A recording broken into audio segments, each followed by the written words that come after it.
I'm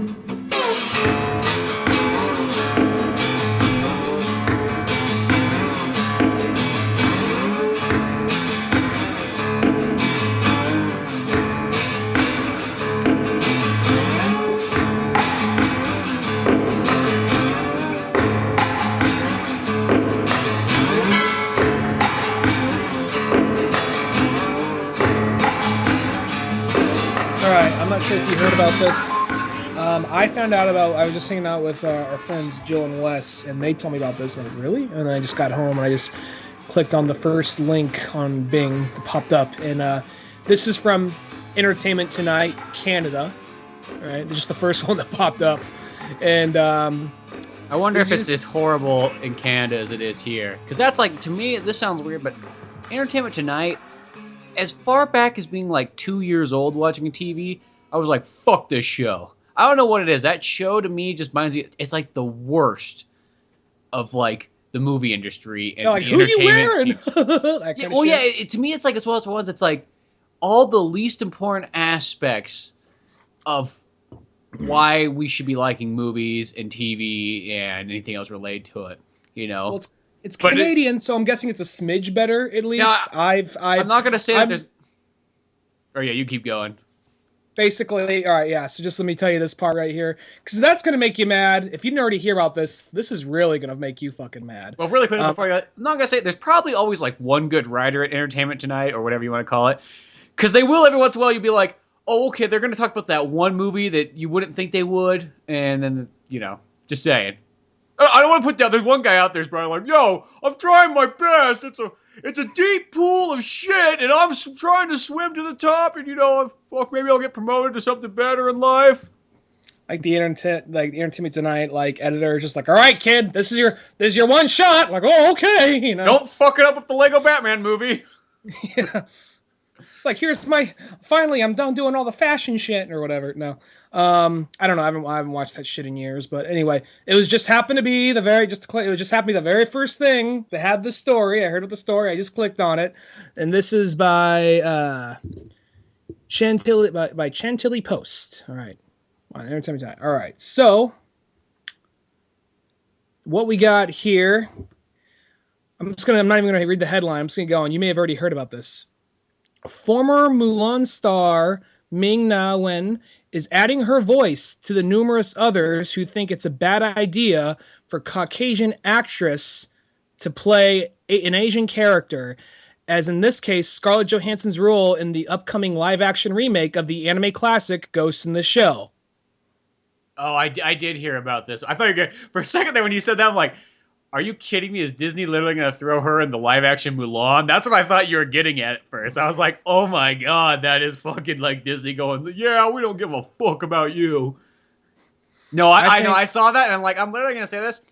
I like Ghost in the Shell as an anime movie. That movie to me is a very pinnacle. It's not really like my favorite like of the anime movies, but it's such a pinnacle moment. When I think as a kid, like just those early ass days of anime, like that was the movie when you went to Blockbuster, you're like, the fuck is this movie? This movie's got to be something sweet. You know, it was like, it was this kind of like glorious, you know, thing of animation to see. So now, fast forward to now, it's like they make that. If she's going to be the full-on star, I won't go see it. I already know that. It's hard enough for me to put up with her as a side character in a movie. I'm not going to see a movie where she stars in it. Even if it's something like Ghost in the Shell, it's like, you know what? The anime is good enough. And they have other versions of the anime, too. You know, there's the Shadow Complex one or whatever the other stuff is, too. The film is a remake of a Japanese anime movie of the same name that follows a character named Major Makoto Kusanagi, an Asian policewoman. Once the first photo of Johansson was revealed, showing her dressed up in her character, mainly... I mean, she looks good, and she looks like she's cosplaying as the Major. The reason she doesn't look the Major is because she's not fucking Asian. But anyway, where was I? Showing her on Twitter disapproval of the 31-year-old actress playing the Japanese character, pointing out that there are many Japanese actresses who could have taken the role. I agree with this exactly. Yeah, I consider that's full-on fucking racism. That's something that bothers me in movies always is racism. Yep. You got so yeah, and they just have this big long list of various people like in disapproval, which I agree with this entirely. I was like, really, this happening? It was one of those things like when I heard this, because yeah, like Ghost in the Shell, that was like I think the first anime, like first real adult anime I saw that like I actually felt like it was pretty mature. Like I feel like, all right, all the fucking, tits aside and all that.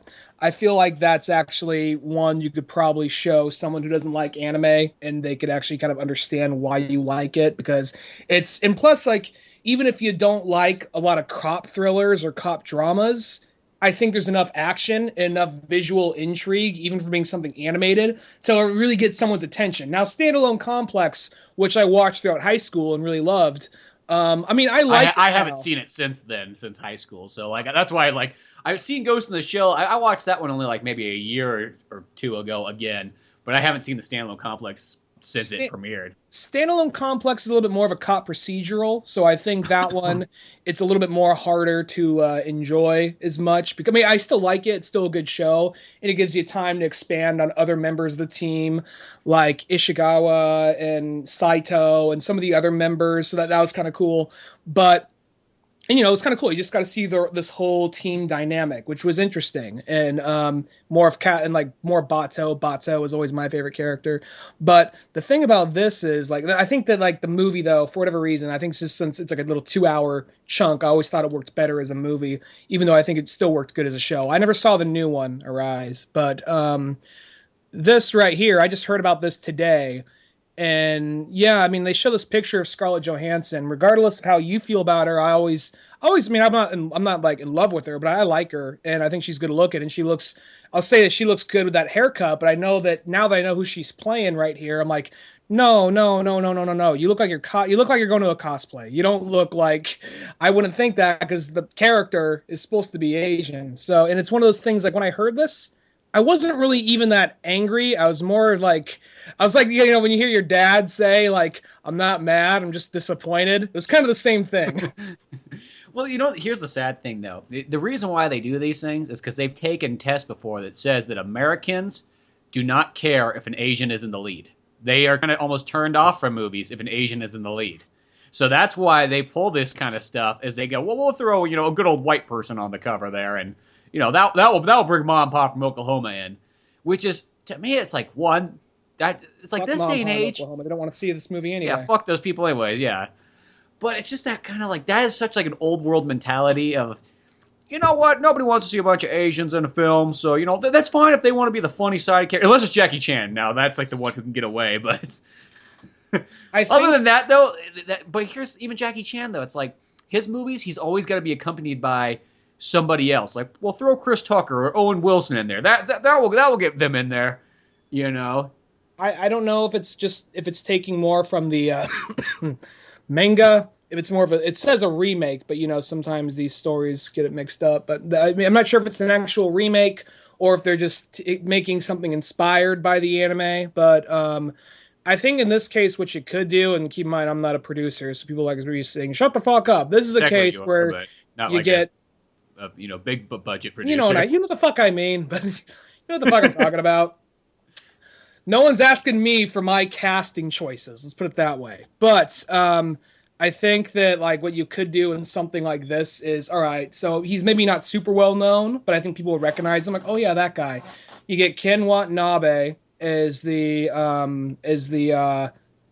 not the general, but like the commander of not well actually no Makoto was the commander, but like oh no, she's the major. Get him as the commander. Ken Watanabe is the commander. The old man that oversaw Uh-huh. the whole team. Get him. So you got a couple of white people like, oh, I've seen that guy in a few things. He was in Inception. And then for the villain, that's where you get two or three big people of whoever you want. Make sure like a 007 thing, or like for the villain, Yeah. get like get a bunch of unknowns or like independent actors, predominantly Asian, since you got names like Bato and Katsura and Makoto and Ishikawa, so it's kind of hard to like, hey, I'm Ishikawa from Minnesota, so I think what you could do, I bet they're gonna do some things like, oh, they're Asian American or whatever, but Well, it's kind of weird. It's so far. The sad part is nobody's still taking animes very seriously enough. I mean, you could say like, okay, in the Speed Racer movie, with like That one had all kind of like American people in it. That's one of the few ones that could go kind of both ways. Like I could see a Speed Racer movie being everybody's Japanese in it and it'd be totally fine. But then also the way that they did choose it in that one, I think that works for that movie. You know what I mean? That's a little bit different. But it's not like. But here's the thing about Speed Racer. I think it's because due to the translation of it, like in America, we almost have a different kind of interpretation of it than they do in Japan. You know, because in Japan it's not like it's Speed and Pod, everybody like that. They're not Speed, Paw, and Spritle in Japan. So I mean, like, so that kind of makes sense because the way it's been made is for like almost like the American audience. But Ghost in the Shell, that was taken as just a full-on Japanese anime with a good translation and everything like that. Why would you? I mean, it's that kind of thing that it's making Goku fucking American. It's all those things where it's like, just do it Japanese because it is Japanese, Now, all right, now I'm gonna play devil's advocate here slightly for something I fucking hate, but Dragon Ball Evolution, White Goku, I'm not for White Goku, but it's like, okay, you're an alien. I guess you could be almost anything, really. You were raised by a Japanese dude, so I guess that's a possibility. You could have just made his personality traits actually like Goku. That's more the thing. I mean, I don't think Justin Chatwin, when I first heard they're getting him to play, maybe he could be a good actor and other things. But I mean, I already think Goku should be Asian, but just because look at him. Yeah, I mean, I already think he should be Asian, but I mean, I guess if you come from space, you could be any number of things. But that's true. I mean, like I get that one there. But it's at the same time, I just think you naturally that is the one thing about Dragon Ball Evolution I can go, okay, I'm not for it, but I can sort of see that. But I still think you should have got an Asian guy, and I still think, well, there's too many things to list in that movie that could have been fucking better. But I would say by that standard, though, Superman could be whatever you want him to be too. I mean, like we think of him as long as he had black hair, Jewish Italian. I mean, you could make him anything. But it's equivalent. It's equivalent to making though. Like, okay, this would probably bother people though. If you had Superman come and he was Japanese, he's played by a Japanese guy. That would end up bothering people. It's the same thing. It's no different than them doing it the other way around there. Well, did you hear the other thing? I'm not sure if I said this about I haven't read anything about this in the in this particular article. But after a while, it just has people listing off what they think on Twitter. So I'm sure you can just type hashtag Scarlett Johansson or hashtag Ghost in the Shell. You'll probably see plenty of these. But the other thing I heard about this is they'll actually be using CG to give her more Asian-like features. So eventually, they're like that's still one of those ones. That's almost even worse. I don't even know that is worse. That's like, I'd rather have him do the Cloud Atlas thing where they got like Hugo Weaving for some reason pulling his eyes sideways, or getting that Asian girl like wear a red wig and give her freckles. I'd prefer that almost. That one's different because it's kind of like going through like it's the same actors going through different stories, which to me that makes sense. Like why you can do that. There's a time and a place where you can make somebody like veer into a different like race and it's not a big deal. Kind of, it's like a Tropic Thunder Robert Downey Jr. thing. Like it works there because it's kind of funny, just like the whole like how weird it is to have somebody like have all these black actors you could have chosen to play this part. You get like the most whitest guy to play it, but that's kind of it. But when they're doing that in real life, you're kind of like, why? And I know the exact reason why is because people at Disney are like, nobody wants to see a fucking Jap in the lead role. I don't even think this is Disney. Is this Disney made? No, I don't know why I keep saying Disney. I think because you said Mulan, and that's what I keep thinking as Mulan. The lady who voiced Mulan was against it, which I think. Because when you said that, I was literally thinking, like, because I know they're going to do the Mulan like live action movie, coming up based off the Disney one. And I don't know why that's. I could honestly say, in like all like people are gonna say you fucking pussy, but I could honestly say in all like seriousness, I'm looking forward to that. Like Jungle Book, I was kind of like, okay, I mean, we'll see how that turns out. I haven't seen it yet, but like, okay, whatever. But like Mulan, I'm like, that could actually be pretty badass. No, that one could, because here's the difference. Just please take the songs there probably is a Chinese Mulan movie out there, and there's probably a bunch of them. But in the U.S., it's not. We never got a live action Mulan movie that I know of. Maybe there is one that's just hidden and lost, but I don't know of one. Where the Jungle Book, we've already got a bunch of other Jungle Book live action movies out there. Hell, we got also the one that's got, Jason Scott Lee in it. Mm-hmm. So to me, Which and was I know what it essentially is. Tarzan with Jungle Book characters. Yeah, literally. So that kind of already happened. And I'll say this: the Jungle Book movie is probably, if you watch the movie, it's probably fun, decent. Like, I just don't want to go see it just because I don't like the idea that, like, you know what, fucking animation's not that cool. We can just do, we'll just make live action movies of our animations and instant cash cow. So I think that concept to me bothers me, where it's just like, I know the movie's probably decent, but I'm not going to see it for that, or at least I'm not going to pay for it for that reason. This Like that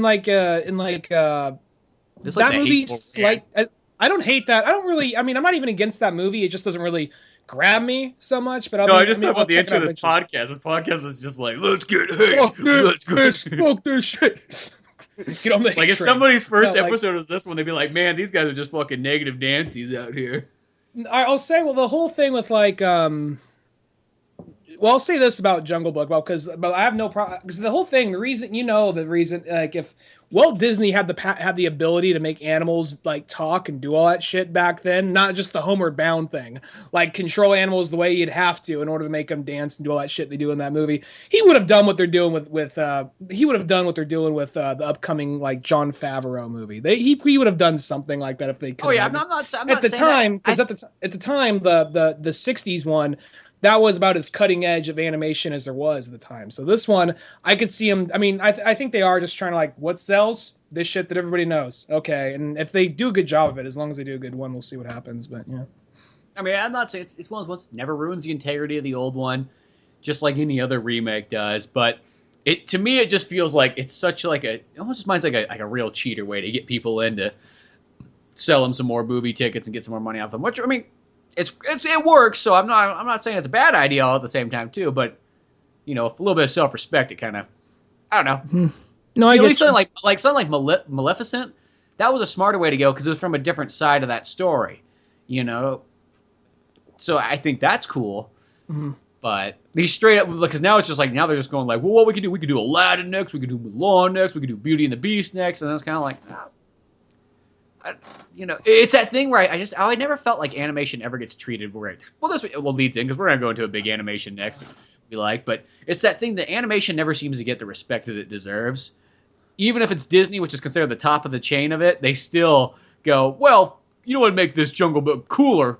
If there was fucking live action, which is really barely any live action in it. It's technically an animated movie that happens to have a little boy that happens to be real. I heard the movie. I mean, I haven't seen it, but people are saying this movie's actually, if you take a kid to it, chances are the kid will be scared. And it's actually way more darker than the original one. Like, a lot of the characters would be presented as like funny. I'm just saying this over what I've heard. I haven't seen the movie yet, but like characters like Ka or King Louie, who are presented as comical villains in the original, are presented as scary and like threatening and menacing in this. So I just realized that's kind of redundant. Threatening, scaring, and menacing. But well, that was a good. Not saying. I mean, yeah, obviously it's not going to be like just like carbon copy of it in live action. Just like, let's just take whatever animatics we had, we'll just turn that into a live action movie. Boom, there you go. But I just like, I'm curious of anything in this movie. I'm curious about King Louie, voiced by Christopher Walken, because I don't know, just he captures the kid, he like trains like it's like fucking deer, it's like fucking like Deer Hunter. He's training the kid to play Russian roulette with them. He says like 3 bullets. Here, like pointing. That's how he has to get away from King Louie. He has to beat him in a game of Russian roulette. If there was that kind of take on, that might be kind of cool. But I don't know. It's one of those movies. If you watch it, it's probably good, but just nothing about it like grabs me. It's just like I could care less to see it. I mean, I'll probably see it eventually. It's probably more of a Netflix for me, but we'll see what happens. If it's one of those movies, if like a group of friends want to go see it, I'm like, oh, sure, I'll tag along. But it's nothing I'm probably gonna like go out of my way to check out, like Hardcore Henry or something like that. But just speaking of which, just to cap off this whole thing with Scarlett Johansson here, it was fucking pop-up ads, god damn it. The Ghost in the Shell thing. And now it just took me, even though I clicked on the X, it took me somewhere else, and I don't want to click it back. So, fuck it, never mind. I forgot what I was going to say. I'm just, get someone other than Scarlett Johansson. I'm sure she's a fine actress, but I don't think she should do this. No, Oh, no. actually, no. I was gonna say. Actually, I know you don't like her. I'm okay with her, but I don't think she should be playing Makoto. But She just movie hogs every role. I think that's just the problem. I mean, I know it's probably not her, but well, yeah, it probably is somewhat her, but it is that sort of thing. It's just people like like her. sometimes People it's, like I her. think it's like, for fuck's sake, could I go see a movie that doesn't have her for once? People like her. I'll I know, say but this. well, there's like mix. I know, like, there's starting to be a little bit more like, and I think just from her being oversaturated in the market, there is starting to be more people that go, you know what, fuck that cunt. But but people do seem to really like her. I've had to endure it for many years of people that like her. Roper at the movie says, "Fuck that cunt." Fuck, she's even in the Jungle Book movie. See, she fucking like slaps her dick into anything. Slapping her fat snake cock in that movie. But see, here's the thing though. When it comes down to Ghost in the Shell, like, okay, like generally it's an anime movie. I feel like I want to support it just for the fact that if you support one, hopefully that means you get more in the sense of like video game movies and stuff like that. But if it's Scarlett Johansson, I'm just gonna say no. I'm wondering because it's almost like supporting like the bad like ways of trying to produce these anime movies instead of just saying like just do it legitimately. I'm wondering if Jimmy Cameron saw this news. It was like, motherfuckers, and then gets back on the phone. He's going back to try and make Battle Angel, which is basically the other Ghost in the Shell. Oh yeah, or Dark Angel, you mean? No, Battle Angel. Dark Angel is the Jessica Alba show. Isn't that James Cameron though too? That was James Cameron as well, but there was a anime about like, I never saw it. I just see the cover a few times. I heard he was trying to make it. It's basically a badass robot girl called Battle Angel. So that's all I know about it. Because I don't know anything about it either. I guess I was thinking of something else. And I heard he was trying to get that off the ground a few years back, and with this happening, it's a possibility he could just like, might do that. That's that. Still getting over my cold a little bit. This right here, I'm not really jumping up out of excitement for this. I heard, like, I don't know who's directing it. At one point in time, Spielberg was going to be directing it. I don't think he's doing it now, but I will say that hopefully, I mean, I don't really know, because if this movie does bad, I'm kind of afraid for it either way. Because if this movie does bad, that means we're probably not no going to more anime movies again for a while. And then at the same time, though, if it does really good, that means they'll probably be whitewashing a lot more like Asian roles. Which something like Attack on Titan, I haven't seen the whole series, but I know that it's most of the characters. It's meant to be like some kind of like fictional country in like Europe somewhere. So I think you can get away with like a white cast in that, or at least a mixed race cast. Like I think there's the one girl who's like supposed to be the last Asian person alive in that show. So, but I don't know. It's just, I think that's the one thing you have to worry about with something like this. Like, is if it does bad, that means no more, like you said, no more Japanese anime movies for a while. If it does good, they just start whitewashing a lot more roles. So more so ODR. Yeah, and it's just one of those ones like this day and age that just seems so like, okay, 20 years ago, okay, maybe I can kind of get it that, it's harder to sell to an Asian person in the lead. But this day and age, are you kidding me? Like, I feel like, does it make a difference who's in the lead as long as like it's a good actor? Like, what more do you want? I think that people assume that, I think like producer, I mean, don't get me wrong, I think a big name does help. But I think a producer assumes way more that that's what you need. I think they forget how much people just want originality, or they don't mind seeing someone else they don't know out of the role and just seeing a character. You know what I mean? Well, and here's the thing. I think also that when you put a bunch of Asians in the lead roles, into the standard American mind, they just see subtitles. I have to read this movie. And so I think that's why they almost... Because I'll say this, like, I'm trying to think in my mind really quickly, like, something that's not like a martial arts movie and not a foreign movie and not... Can you think of an American movie off the top of your head that's got, like, 5 Asians in, like, the main role? No, it's not like Toilet Club or something like that? You could...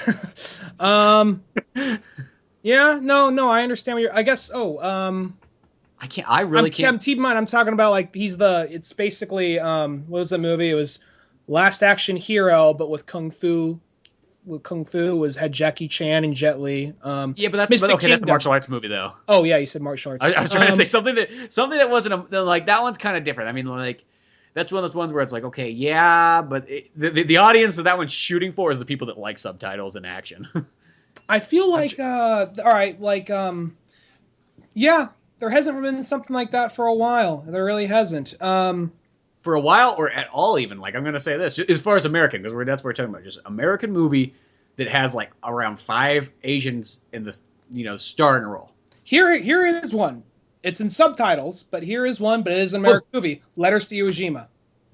But that's an American movie. Yeah, subtitles might as well be a foreign movie. I know. Yeah, because that's still like in a foreign movie. That's pretty much just Clint Eastwood making a foreign movie. Yeah. So and that doesn't. Yeah, because truth be told, people are gonna say a lot of like flag wavers be like, "You fucking blasphemers!" I thought Letters to Iwo Jima was more interesting than Flags of Our Fathers. Truth be told. I agree there too, but both good movies. Both good movies, but I just thought Letters to Iwo Jima was more. That was interesting. He did the thing that like 2 movies that were basically companion pieces that just came out around the same time.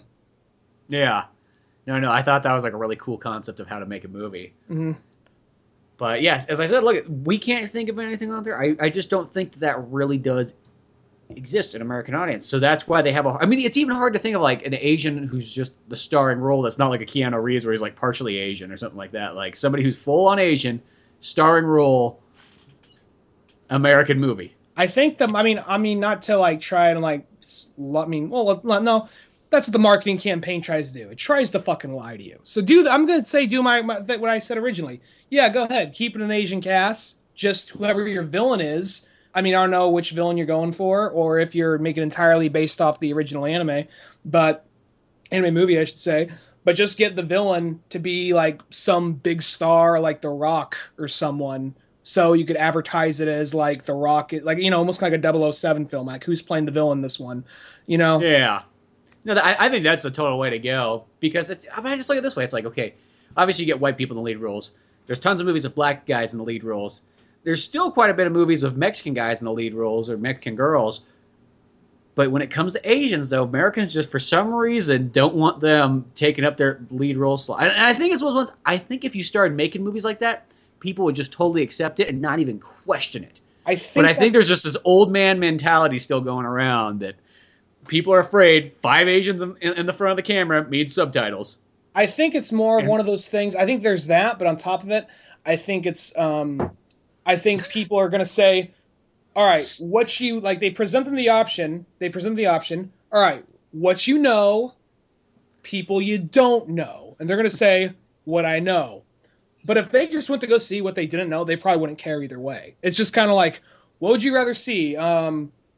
Asian girl or Scarlett Johansson playing Asian girl? Scarlett Johansson, because I know who Scarlett Johansson is. But if you just threw whatever like Asian actress out there to play this character, they'd probably, if it looked good enough, they'd probably go see it anyway. That's what I mean. It's like I feel like you don't. Hardcore Henry is almost kind of a good example of like it doesn't really have any real big actors in it. It's got the one guy from Elysium in District 9, but I feel unless you really like those 2 movies a lot, you don't know exactly who that guy is. Exactly. Like we know who he is, and I can tell anybody who's seen those movies, but the average Joe doesn't really know that. I mean, and Tim Roth's kind of hidden in that movie.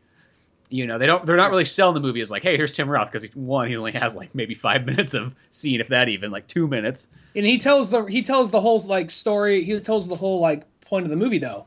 Someone punches you in the face, you fucking punch him back. Yeah, exactly. But that's a perfect example of like, here's this full-on fucking Russian movie with, 2 English guys in it that you might know, but nobody really big, and it can do fine. Well, actually, I have no idea how well that movie did, but it's gonna be like I think it's gonna be like a fucking cult hit. I will say, that movie, I fucking love that movie. Well, I know the people that have seen it really like it, but I just hope it did sell well. I know how silly it is and how over the top it is. That movie's so much goddamn fun. Mm-hmm. And I think it's one of those ones. I don't know why this makes me laugh. Though. I just picture like some guy going like, "Oh no, there's 5 Asian guys in the lead. Oh god." Next thing you know, they're gonna be throwing punches and speaking in subtitles. I don't know if I can handle this. Oh no, Grown Ups 3! Yay! Yeah, there we go. Look at 5 funny white guys that I don't know. Oh, and a black guy too. Yeah, sure. Just as long as just one. He gets so scared for Don't a put too minute. many black guys. Don't get none of that barbershop going up, and that's just threatening my homeland. I wonder how many fucking like when the trailer for Barbershop. I mean, because if this is your first time living, if you this is your first time listening to the show, folks. Spencer lives in. I'm from Sonora, but Spencer still lives in Sonora. So when they played the Barbershop 3 trailer in Sonora, how many fucking cowboy hats just you just get up and walk out? I don't know, but I remember when I saw Barbershop 1 when it played in Sonora. It was like me and Kyle, it's like two other white couples, and then this black couple. And like other than me and Kyle, I mean, the black couple laughed at everything. Everything. They could have been the studio audience track in like a sitcom. Like that's how much laughter was coming out of these two. The other white people were confused. Had no idea what was going on. Maybe they knew who Ice Cube was, but at that period, probably not still. You guys probably got like every other joke, right? We probably got about like, because there was a handful of jokes just being like a 10-year-old like white kid going like, I don't get it. But other than that though, I mean, there was still funny stuff in it, but I think that was at the period where it's just like, where you just movie hopped and you just saw tons of movies, just like Barbershop. Oh, okay, let's walk in here. Let's see what this is all about. But it was like the most saddest sight, like in Sonora. And I'm like, that was probably like as crowded as it was on a set, because it was like a Saturday and everything too. But still, whole point, I guess, of that first story is put an Asian in the goddamn role of Ghost in the Shell. End of story. Yeah, yeah. I mean, It's we'll more see how this specifically a turns out. Japanese person. If you can, yeah. But I'll settle for something else. I mean, that's better. But Shit, know. I'll take the girl from Mulan here. Yeah, put her in the role. Hell. Even though she's clearly like Chinese. I gladly take her. I gladly take her over like Lucy Liu played some Japanese characters. It's it's not out of the ordinary. she played like half Japanese, half Chinese. They worked their way around it, but yeah, okay. Yeah, they got a Keanu Reeves way of doing it, but Yeah. But still, now going on to speaking of animation and trying to respect that, we go to some of our favorite times of the year with Justice League versus the Teen Titans from the DCU Animated Movie universe, which never disappoints. It's just one good thing after the other. And here's another one that's if you didn't like Batman versus Superman, well, here's a really good one. I would say it's probably on par with it because like. This was one of those ones, like, I enjoyed this one, and I actually enjoyed it a little bit more the second time I watched it. I don't think it's, like, one of the top ones that they've released out of the DCU movies. Mm-hmm. I thought it was a pretty good one. It's one of those ones because for a while, all these movies that were coming out, all the straight to DVD DC Universe movies were all kind of like their own standalone story. Just recently, they started, not all of them, but there's a handful that started linking together. It started with Justice League War. Well, I think it kind of started to a certain extent. It kind of started with Flashpoint and then to Justice League War, because like at the end of Flashpoint, they imply Darkseid's coming, and that's what War is about. So I think that there's some, even though there's a little bit of continuity mixed up in there, I think that's basically what they're trying to do though. So Flashpoint, Justice League War. Throne of Atlantis, Son of Batman, Batman versus Robin, Batman Bad Blood, and Justice League versus Teen Titans. So that's 7 right there. Yeah, it's 7 if you count Flashpoint. Flashpoint's kind of one of those ones. I think it's just kind of more just like it happened to kind of connect them together, sort of like that. Very loosely, yeah. Yeah, like I would say it more so gets a start. I'd say there's more 6 in like the kind of the main series. Yeah, there's 3 Justice League ones technically, and 3 Batman ones. I guess you'd say 6 in this particular style. In this, I mean, the voice cast kind of interchanges a little bit here and there, but it's usually the same voice for Batman, usually the same voice for Robin, and the same particular animation style. So I guess you'd say 6 in that case. And these ones, really, because like really the only weak one out of all of them, and it's not really bad, but like is Justice League War, because that was one to me. I consider it one of the lower ones out of all the DCU ones. Still a really good movie, but just not up to par of some of these other ones. But from that point on, they've all been pretty darn good. Though I will say, I do kind of miss like the old style they did it, where they just did 3 random ass movies a year, and they didn't have to be interconnected. The animation style could change from each one. Like, I thought that was a little bit more creative. Now this way, it's not bad, but you did mention this in the last one that came out, on the Batman Bad Blood one, where you said like it's starting to kind of feel like it's a TV show more than almost Hmm. like movies. And I kind of do get that feeling when watching it. It just feels like I'm watching these long episodes that come out only twice a year. And they're great, and they do a really good job. And I know what they're doing. They're trying to follow the Marvel bandwagon and all that stuff like that. But it is that kind of thing. I like the change, and I sometimes like the one shot stories where it's like we don't have to continue. Like, you know what I mean? Like, that's Hmm. fine for like a TV show, but it is kind of nice. And now we get one a year. One a year they do kind of the random one, like they did. Like this year they're gonna do fucking Batman: The Killing Joke, which looks fucking pure amazing. We'll get to that one in a little bit. Where Justice League versus the Teen Titans, it continues on, and it does a kind of neat thing too, which they've always done, where it's like, okay, even though it's a Justice League Teen Titans movie, this is technically like the Raven movie of them all, which is neat because Raven's never really had any. She's never been in any of the DCU ones yet, I don't think. It's kind of like the Raven slash Damien movie again, which it's the thing about this movie. I mean, I guess they're saying Teen Titans, and I guess you can still kind of call it a Teen Titans movie. But the thing about it, like, well, actually, first off, let me say this. I think as far as all the movies that have the Justice League title over it, that as far as like these ones that are all linked together, I think my favorite would probably be Flashpoint, but that one's we're gonna separate that from Yeah, this because one. I'd separate that one because it is still like it's just partially connected. I don't feel like it's enough Yeah, because that's clearly not the same Batman that's in these ones. yeah, yeah. So, but I'm gonna say though, I'm gonna say that probably all the ones since War from War, probably from those ones on. I think this is probably the best as far as ones that have the Justice League title over it. Not the Batman ones. Not the Batman ones. Well, I'll say the best I'm gonna say of all these all these last six, they're all within the same universe. I'm gonna say the best one is still probably Batman versus Robin Yeah, because, and I will Court of say Owls. that one felt like the most like a movie because it probably had the most that probably had like it only focused really on two characters most of the time, and it all felt like pretty connected. It felt pretty tight, and at the same time like actually feel like there's a lot more at stake than some of these other movies that do. And this, even when there could be end of the world shit going on for whatever reason, Batman versus Robin felt a little bigger to me. So that one felt more like a movie than being another episode. But even though these are all still pretty entertaining. Well, I think because when that one came out, like they didn't have that connected feel going on yet. It was like you're Mm-hmm. still kind of putting that together. It was like, oh, okay. Well, you knew it was like a sequel to Son of Batman, but it's like, oh, I guess it is also connected to the Justice League ones too. Mm-hmm. Because now they've kind of really worked them in, like, no, they are totally connected and so on. Which Mm-hmm. I will say, I'll ask this question: what do you think's better? Would you rather see, more connected story ones, or back to the old format of each one can be just random ass whatever they feel like making a animated movie of? Um, The way I say that makes it not sound very good. Like, whatever we whatever feel like, fuck you want. like Bob, what do you feel like doing today? I don't know. Let's do like a fucking Green Lantern one. I'm Why? gonna say. Fuck, I don't I'm know. gonna just see what happens. Let that guy in charge. I want to see what happens just with it for a day with that guy in charge. Yeah, so, Fucking, let's do Vigilante 2. Not the first one. Let's do the second one. we're just gonna skip straight to number two because two's where it gets better anyway. So 'Cause that's where we're he's gonna like make it fighting team up. Nightwing and shit, and he's like killing people. He's like Punisher almost. Why are we letting this guy in charge? Let's just see what happens. What Green Lantern you want to use? The Squirrel guy.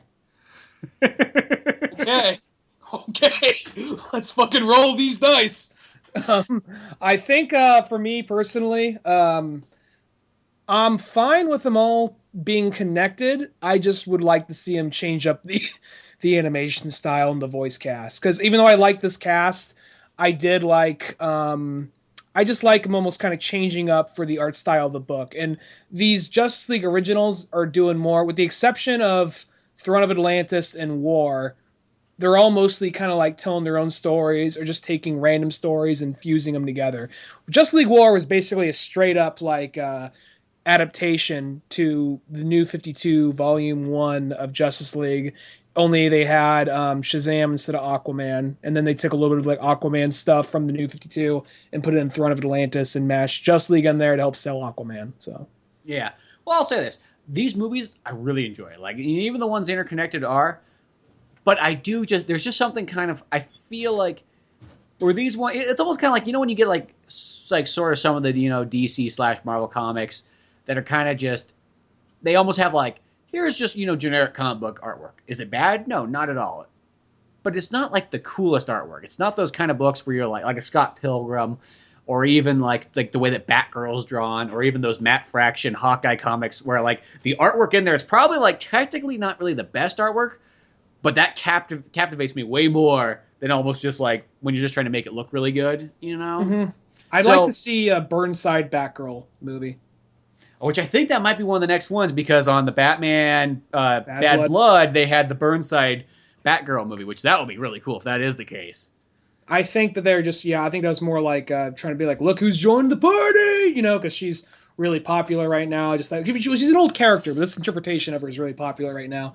But I could bet it would be. I mean, I'm hoping because sometimes they might do that and then they don't come back around to it. Which the end of this, I mean, spoilers. The end of this, they imply Terra, which is like, yeah, you can do that, or you can just do another Batman, you know? Yeah, just do like, but whatever. I mean, okay, so now that we've kind of like got back and forth on our ideas of what it is, I think that's the only thing I will say is when they do it in this style, this is sort of what's lost from when they just did the random ass movies. I feel like we aren't going to get something like a Green Lantern movie, or even like that. I know it's kind of it's even shorter, but like the Shazam versus Superman movie, which was kind of like with all the little other shorts that went along with it, which I guess they still sort of have some of those, but. Or the Wonder Woman one, which was really cool, where you could just focus on one sole character, have them have their kind of movie, and then go into something else.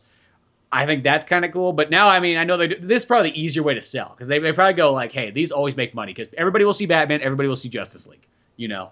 Yeah. So I get that there. And through that, we can work, hey, here's a Raven movie, but it's under Justice League. Here's an Aquaman movie, but it's under Justice League. Here's a Cyborg movie, but it's under Justice League War.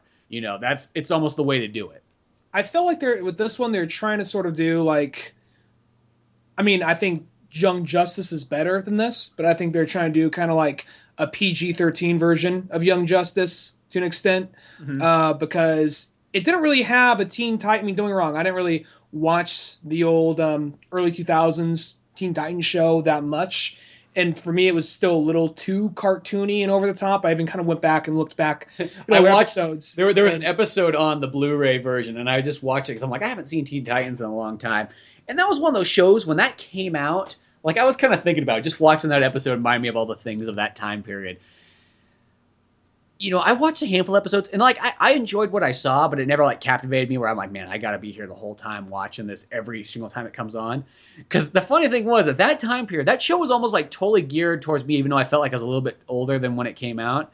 Because that was the period where I started doing like everything had to be anime mostly. It was like animes were the way to go. Where you're kind of like, oh, it's an American cartoon. Well, I mean, Batman was cool back in the day, but nowadays I'm not really so much into American stuff. It's all Japan and everything. It's a little more fresh.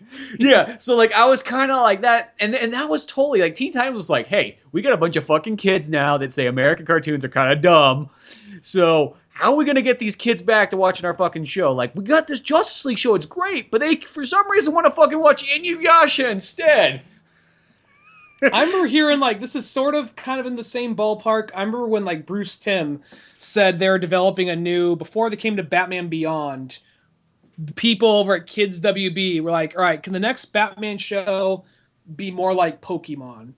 Like, what? It's like, just make it more like Pokemon. So the idea, if they were floating around for a little while, I think he said this in an episode of Batman on Batman, is it was set in the far future, and basically you had kind of like a young teenage, like descendant to Bruce Wayne, a young teenage, like, a spiritual Robin, and a young teenage spiritual successor to Batgirl, and you had all these people that went into like this fighting competition to work up and train up to have to be the next Batman, and that was a concept they were playing with for a while, and their butler was a robot named Alpha Red.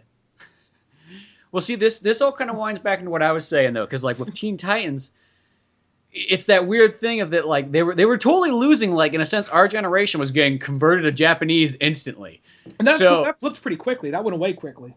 Well, yeah, it's kind of funny because nowadays it's like you look back and you go, okay, like there's certain animes like I really love and all that stuff like that. But I'm like, when it gets down to it, the American shows were still much stronger than a lot of the Japanese anime ones.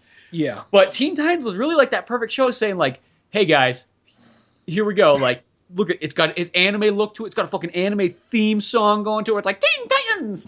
You know, and it's like, we're making this as fucking Japanese as possible. Hey, kids, come back.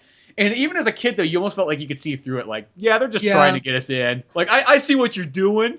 And, you know, I'm not a fool. I'm fucking, like, 14. I know what's going on in life. Fuck you. I remember I had friends that loved that show, and they would like try and talk me into seeing it, and I'd sit there with my arms crossed, like I see through the show, and I did.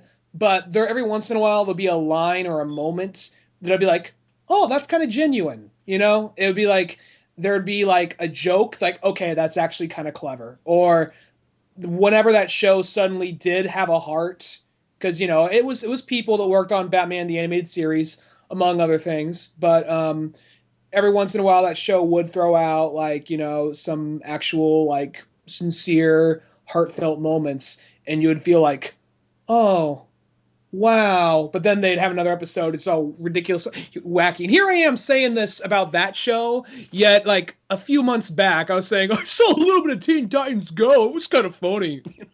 Well, I'll say this. Like, in the old Teen Titans show, even going back and watching it, like, I almost enjoyed it more being much older than I did it like my 14, 15-year-old self. I think because at the 14, 15-year-old self, I wasn't looking for a show like that.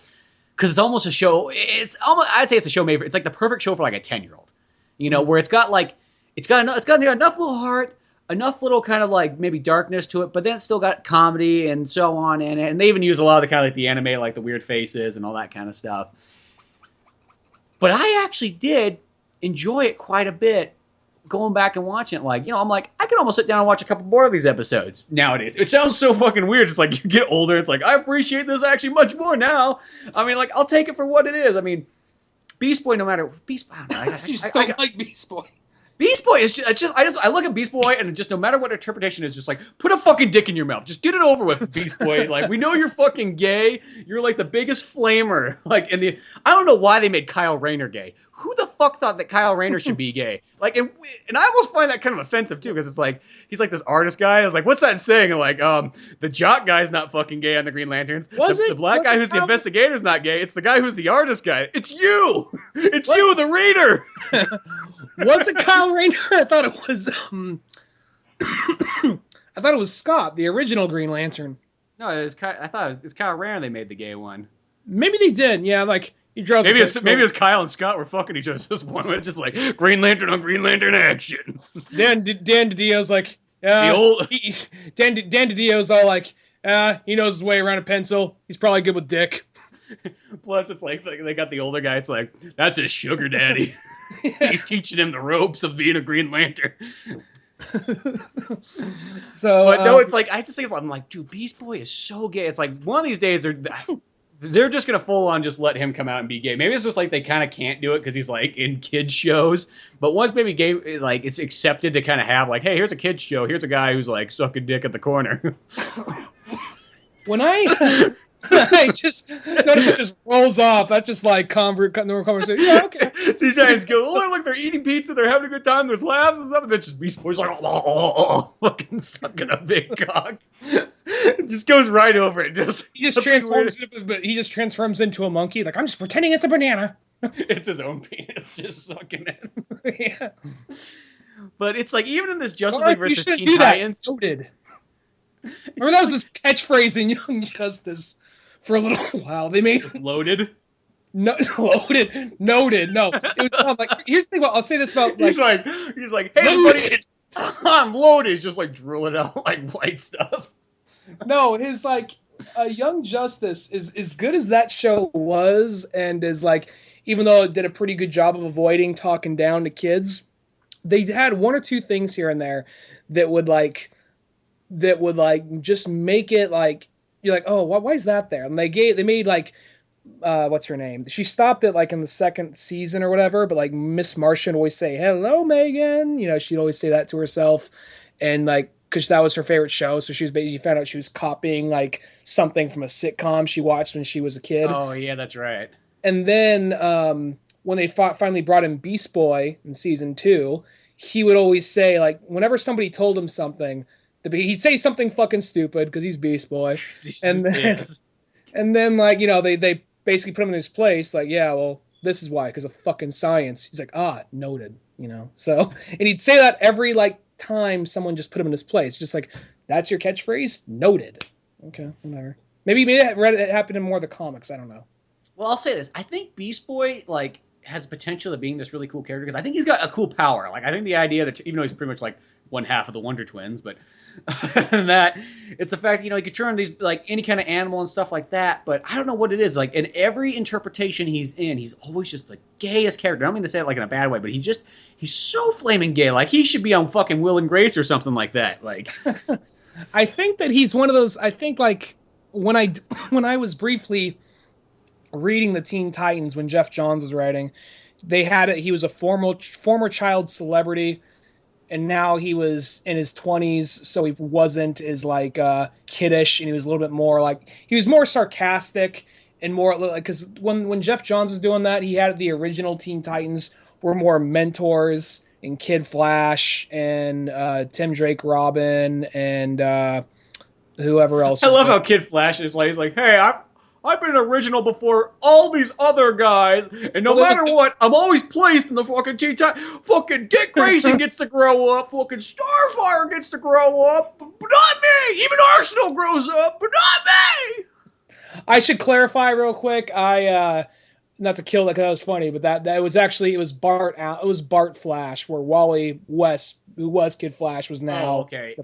So he did grow up. I fucking grew up. He never looked back. Yeah. And, so they were all underneath the training of, like, Cyborg, Beast Boy, and Starfire. So, and then Raven came back eventually. Was Dick Grayson in it, too? What? Dick Grayson wasn't there. He popped in and say, hey, what's up? Yeah, let the kids be kids. Yeah, let the kids be kids. Kids will do what kids do, so let them... Kids, here's some firecrackers. Just shoves a big bat barrel in there. Adios. Does a wheelie on the like night bike and just gets out of there. Just takes what was off. it? Like what was like? It was totally one of those moments that kind of like happened like at some point like all like the Just League comes in like we don't want you kids doing things this way like we're our own like superheroes you can't tell us what to do like oh yes and they have this big Just League versus Teen Titans battle and that's when Nightwing comes in he's just like hey man. Kids will be kids. They do shit. They fuck up. That's their choice. Come on, Then like just like gets on. Bruce, don't you remember being a kid? He's like, my parents died when I was a kid. Yes, so mine. Fucking accepted it. Fucking man wing. Just like rips off. I wish he still had his shirt off. He's just like fucking hairy as can be. He's like, look at Bruce. I'm fucking more muscular than you. Suck it. I'm like Gaston in this bitch. He's like, that fear that you always had. Kind of the boy you raised would grow up to be bigger and stronger than you, and there was nothing you could do about it. I become that man. Man Wing just like sings that as he just rides away doing a wheelie. I'm so sad that Man Wing only exists for like 6 fucking issues. There's 6 fucking amazing issues, but that is all the Man Wing we get, and then he goes back. We should clarify that like Man Wing. It's not even like that's not the name of the comic. That's just basically what we call Nightwing's '90s run because he just. It's not even the '90s run. It's just the 6 first issues of the solo Nightwing series that's written by Denny O'Neil. Yeah, Denny O'Neil, and the first 6 ones, he's just like he's got this huge fucking mullet. He's as muscular as can be. There's one scene where he's like laying on the, or I say scene like. One panel where he's laying on the bed, just stretched out like in his underwear, just like fucking as hairy and ripped as can be. I mean, like he's so fucking masculine looking in this one. And it's great. If anybody gets a chance, check it out. It's Nightwing Volume 1. Like I think it's the first 6 issues only, and then he kind of converts back into the Nightwing we all know and still love. But boy, nothing beats fucking Man-Wing though. Oh god, being raised in a circus does something to a man. Makes him a Man-Wing. So basically, gosh, I just really want them to do the solo Man-Wing movie now. I know. I just look forward to that every day. That's the next DCU. Like after they do fucking Killing Joke, I want fucking do the 6 issues that Denny O'Neil wrote and just call it Man-Wing. So, but basically, I think this one's a little bit more of like a. It doesn't really have that whole. I mean, it's good. It has basically all the characters in it, but it doesn't really have the main Teen Titans dynamic because Corey, Young Justice, right? Or no, what the fuck are we talking about? The Teen Titans, Jeff Johns run. The movie. Going back to the movie. Oh, okay, good. We got all like fucking Yeah. scattered out here in like DC land. What happens every episode, but the movie, I think it doesn't. Even though, I mean, I don't really think it needs it entirely, but it doesn't really have the main kind of Titans dynamic because Cyborg is now a member of Justice League because they think they're like, we really need a black guy to get Cyborg in there, which I'm fine with that because I always liked Cyborg. I always thought he needed a bigger part, so I think I that's think cool. he fits well in there. I mean, I do. The only downfall of Cyborg being the Justice League is they just go, Martian Manhunter, we don't need you anymore. But I have a place. Yeah, it's called Mars. And it's that way. They're pointing up. Yeah, like get the fuck out of here. He's trying to get back into the Watchtower. My Justice League card's not working. Yeah, it's because you don't fucking belong here. Fucking freak. But, well, the one thing in the Justice League versus the Teen Titans, the way what it actually kind of reminds me of that they have the way they have the Teen Titans set up, it's to me what it reminds me of is X-Men. It reminds me, like, because really Starfire, she feels like she's the Jean Grey version of Starfire. Same thing, I thought. Like that, it just reminded me of like Professor Xavier one day just keeled over and died, and just like his last words was, "Jean, take over." That's sort of what Teen Titans is feeling like. Yeah, because then they had because I mean, and I'm not one of those people like it has to be exactly the way it is in the comic. I understand you got to make room for other changes. Basically, what the Teen Titans are when Robin first gets there, it's Starfire is the leader. She's like in her probably 20, mid-20s, mid to late 20s. I'm gonna say mid to late 20s probably. She's Dick Grayson's age. Yeah, and you could tell that she and Dick have like they're kind of dating, even though they don't really address it. But there's a joke in like Batman versus Robin that they're dating, and they kind of imply in here briefly, but they kind of got their own thing going on. And then they have Cyborg kind of comes in, hangs out a few times. And then they have like Raven, who's like 14 or 15 in this, so she's not the same age as Starfire is the original Robin, Nightwing, and Cyborg. And then Beast Boy's still a kid, and they got Blue Beetle. They got the second Blue Beetle guy, the Mexican one, Javier or whatever his name is. Jaime. I like Jaime. Javier, Jaime, you know. When that character's cool because I remember. I think it's like one of the Batman, the Brave, and the Bold. This was one of the first times I kind of saw a story with him. And I was like, well, that's kind of an interesting way to do it. Because they had the old Blue Beetle guy, and then they had the new one, the Blue Beetle 2. And I feel kind of bad because I wrote, like, when we did Drunk Batman, we made a real joke at, like, Blue Beetle. And I'm not going to lie. Here's me showing me my fraud face right here. All I really knew about Blue Beetle, aside from the original Blue Beetle, was the Brave and the Bold episode with the original one and the new one. I'm like, well, he's the new one. They could bully him around a little bit, and just going off that, he's the new Blue Beetle. They could just bully that kid around. And then then there's the episode where he was in that Blue Beetle was in Smallville for an episode. And in that one, he was kind of a little bit of a pushover too, who just happened to stumble upon this suit. So then I see all this other stuff like, oh wow, he's actually a fucking badass. I mean, I just wrote him totally as a fucking bitch, and like. I think that works in a comedy because somebody had to play that role, like the new guy role. I know, but at the same time, now I'm thinking there's so many other jokes we could have used with that character other than just the bitch serving drinks, because I just like, this is actually a really cool character. I really like Jaime Blue Beetle. You know, how he's kind of like how he's this kid with a pretty good heart, but he has this robot, he has this all-powerful like AI attached to his spine that could turn into a suit that's telling him to kill everything in the room. You know, I like that. Yeah. Is it I thought it was more like an alien creature that's attached to it. It's like this cybernetic, they go into it more. I'm just going mainly off what I know for like Young Justice. It's like this, basically the Scarab like AI thing. It's kind of got an Iron Man suit. It's stuck to his back. Yeah. And there's this internal voice that's talking to him, and it breaks everything down by numbers and statistics. So it's just kind of like, kill him now, he'll be trouble later. And then he has this constant internal struggle of what to do. So. No, like, so I think like the ones they chose, I think they're all great choice. Well, Beast Boy, he's just kind of there. He's there for the seniority. Like, seniority, comic relief character, and so on. And I'm not like against Beast Boy, but there's just something about him. I don't know. He's kind of obnoxious. He can come to the party, but you're not going to invite him. It's just kind of like, Like they walk in like, oh hey Frank, Oh, hey Dave, oh great, you oh, brought you you brought brought Beast Beast Boy. Boy. Well, Oh. hey, how you doing? Yeah, right over here. How you doing? Oh hey, So Yeah, he's one of those ones where it's like, but I mean, for this one it works. I mean, like what you're more focused on is, I love how like Robin's just such like a douche. Like just shows up. He's just like, "Hey Robin, how about you meet the new team?" Yeah, whatever. Just get in my room. Got fucking more important shit to do. I'll say this. Damian Wayne went from being one of those characters that like we never seen him in a whole lot of stuff. This is kind of cool to put him in stuff. Now I'm like, let's pump the brakes a little bit. Let's focus on someone else. I mean, I like him. I like Damian. I'm getting a little tired of him being in every single one of these animated movies.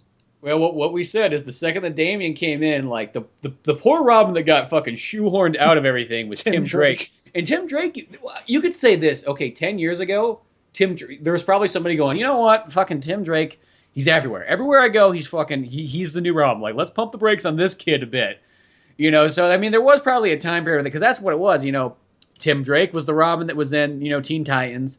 He was the Robin that was with Batman for the whole time. He was the Robin you saw everywhere until Damian came along. Because Jason Todd was pretty much, he hadn't become Red Hood yet. So he was out of the picture. And Dick Grayson was Nightwing. I think Nightwing's got just that, like, sustainability. He's got that longevity to him, where you had to have, like, Jason Todd get beaten to death with a crowbar for us to give a shit about him, and then come back as Red Hood, where it's just like, who's Tim Drake? He's Red Robin? Are you gonna read Red Robin or any of the studies? No, not really. And sadly enough, I think that only, like, our generation is probably, like, the few people that have this really, like, good tie to Tim Drake. I think that people that are younger won't have that tie to him, and people that are older probably never had the tie to him in the first place. I think it's just one of those, he kind of like, people like us who are like, animated series got used to him being kind of like the next Robin in there, the kid Robin, and just throughout like the 2000s of all the things he was in. But it's almost like, I like Red Robin. Like I still have an attachment to Tim Drake. I like him as a character. I like the way that they've kind of developed him into being like, well, the kind of Robin that he is he's the one who's like the mastermind kind of as far as computers and being a detective. He's just as good as Batman. That's more what his focus on. He's almost like the mental Robin, where you got, Dick Grayson. He's sort of like almost like the athletic Robin. He has all those kind of skills, all that sort of stuff. And then Jason Todd's just more like the chaotic Robin. He's like the guy who's going to bust into like a barroom brawl and fucking knock people out, but take a bunch of hits at the same time, but almost enjoy the pain. And then where Damian is more of just kind of like he's really good at killing. He's almost like this. He's somebody who's close to being a sociopath, but he's just been pulled back far enough that he's actually a good guy. And I like the way that they've sort of developed Damian over the years. I like how he's got all this like, he's like a pure like into animals. Like he's because it's weird because he's like a vegetarian and all this stuff. But like I love how he's got this like in the Bat Cave. He's got all these animals. There's like Bat Cow, which sounds so weird if you try to explain that to somebody. But whenever there's like that issue of Bat Cow in it when he first gets him, it just puts like the biggest smile on my face seeing Bat Cow there. I don't know what it is. He's like, I will call you Bat Cow. Just like And then he's got in the new like Damian series, he's got this creature called Goliath that he flies on the back of, almost like a fantasy novel thing. And then he's got Titus the dog, and I think he's got a cat too or something like that. But I kind of like that how he's sort of like he has all these animals, and that's like sort of his thing. Like they've developed all the Robins that they're so different. I know that the average Joe looks at them and goes, I can't tell the fucking difference between all four of them. But I haven't. Okay. But I was gonna say, but when you've just been reading all these Batman stories and stuff like that, like all four of those guys are completely different. There's something very unique about them, and I think that's why I have such a love for like Robin. And I think they're gonna start trying to get in some like. I haven't read any of We Are Robin, but I think they're going to try and get Duke in there pretty soon. I know Duke is they're trying to put him in the forefront a lot more. So. Yeah, the We Are, because I read like all the Robin War ones. I didn't read the We Are Robins, but they were like part of the Robin War. And I was just reading that section because it was like, it's got, I'll read anything that's got fucking Dick Grayson in it. And it was an interesting run. It was more just like kind of like more of the Court of Owls stuff, like, But the We Are Robin stuff is almost like it was a little too much. I mean, I get it. It's like supposed to be like just like in Dark Knight Returns of like the Son of the Batman kind of gang, and it's like that, but with Robins and stuff like that. Like, yeah, we're the sidekicks, we're the kids, we got it. And some of the characters, like the black guy's about the only guy who in there is kind of cool. Like, he's kind of cool. I mean, I hopefully hope they don't try to turn him into a Robin anytime soon, just for the fact we got so many fucking Robins to deal with at the moment. Mm-hmm. Like, keep them maybe as just the We Are Robin, but then they got, like, there's just a copious amount of the other ones. Some of them are kind of lame characters. It's just, I don't know. The We Are Robin one, it's kind of a... I guess that's one of those things where it's kind of like after you work your ass, after every other Robin worked his ass off to become like an individual and kind of like still hold that title but still be somebody. A bunch of like fucks off the street just come in like, whoa, where the fuck did you come from? You know? Well, that's like the whole story, because there's a part where Damien shows up. He's all like, "Who the fuck you think all you guys are? I'm fucking Robin." Everybody's like, "Who's this kid right here yelling at us?" And it's like, and then he just starts beating the shit out of every single one of them. He's like, "Know your fucking place, know your role." Like, Only thing I really know from Duke from We Are Robin is his introduction in Scott Snyder stuff, and I thought he was pretty cool and likable. I mean, he was, it was right. It's like his more of his origin story. I haven't seen him like in action so much, but I saw how he's trying to make his own. You know, he saw his parents get killed. Batman saved him, and he's one of the kids from the inner city thing that's trying to come out of that and try and do something about it. And I just like the way they write him so far. So I haven't seen him in action. Yeah, he's about the only character, because the rest of them are kind of they're just kind of lame out of there. There's one's kind of sad. It's like I think it's in the very last issue of like the We Are Robin. Yeah, there's like the fat Robin, and he's like, "I'm trying my best. I just want to be cool." And then he like ends up fucking dying and everything like that. Really? Yeah. I mean, he does something like he like saves, I think, Duke or whatever it is, but then he gets fucking like murdered by like the Talons. Oh my god, that's such overkill. It's just like some poor obese kid trying to run away. Like, then like these badass like owl zombie ninjas are like, there he is, you know? I smell a fatty. But no, it literally like it's kind of like you like you open. I think it's like the last issue of like the Robin War ones, and you open it up and there's just this, you know, portrait picture of just the fat Robin. He's just so like depressed. He's like in a Robin outfit. It's just like, my life sucks. Nobody likes me. And then it shows like these like other montage scenes of him. It's just like, where's Fatty McFat? It's like, I don't know what his real name was, but that's almost like how they like treated him. He's like, oh, he's at home like jerking off and playing video games. He's just like, oh, I got no friends. And then all of a sudden, you know, Duke finally accepts him. He's like, you know what? He can be a Robin. He may not be very good, but he can be a Robin. And then he ends up fucking... They have like a statue to him. He's just like, you know what? This is dedicated to Fatty McFat. What was his real name? I don't fucking know. We all know what I'm talking about, don't we? All right. It was kind of funny. Like I went back and I watched that the Monster Squad movie. The one that's kind of like the other Goonies, but with like the Universal monster movies in it, or monsters in it. There's the kid in there, and they just refer to him as Fat Kid. Really? It's like and these are his friends, not people that are against him. It's just like, hey, Fat Kid, pass that over here. Well, you know what? Truth be told, as being, you know, that's actually not too far away how kids really acted. No. I mean, like I kind of was the fat friend for a little while back in elementary school. Then I kind of like slimmed down, become like the middle ground kid. Like, oh, good, I escaped that plot spot. But somehow, some way, on our long tangent of Robins and all that stuff, going back to Justice League versus Teen Titans, I don't even remember where the fuck we left off on that one. Basically, I mean, it doesn't really have the Teen Titans dynamic, but that's okay. It just kind of has most of the characters. I will say this, though, even though I know they want to focus on more newer characters, at the very end, after the movie's over, they kind of have, like, you know, right, they have the title, and they have, like, stills of the characters all posing together. And on the far left end, they have Nightwing, arms on his hips, kind of like, yep, I dropped him off at the building. You know, that was his big contribution. It was kind of like, I was really hoping to see Nightwing as like a part of the team, you know, doing like you don't see Nightwing throw a punch. He's just like, yeah, I just drove him in the Batmobile over here, just dropped him off, and then at some point, I'm talking to my girlfriend on Skype. That's the most Nightwing does in this movie. And, you know, he has some good lines, and he's a likable character, but it's Nightwing. But yeah. I kind of wish, you know, since he was kind of like the original Robin, and he was like the original one of the original members of the Teen Titans, I wish when shit was going down, he was there. You know what I mean? Yeah, they probably could have thrown him a little bit more in, because he should have just been like, he should have been one of the other teachers. Why not? Like, yeah, fucking just make it like... Because what is it like, yo, babe, you're going to run that school, right? Like, I got shit to do, okay? You know, Bloodhaven can't take care of itself. All right, be on the other side of the country if you need me. See ya! you know, and then later he's just like, oh man, it was such a Yeah, nice I just day. got this Batmobile I can cruise around in, nothing of it. Nobody could see the motion you're making. As if he had his arm hanging out the window, like driving Fucking with one arm on one the steering arm. wheel, like, just like fucking revving the Batmobile in front of the Teen Titans. Yo, Raven! Raven! What you doing later tonight?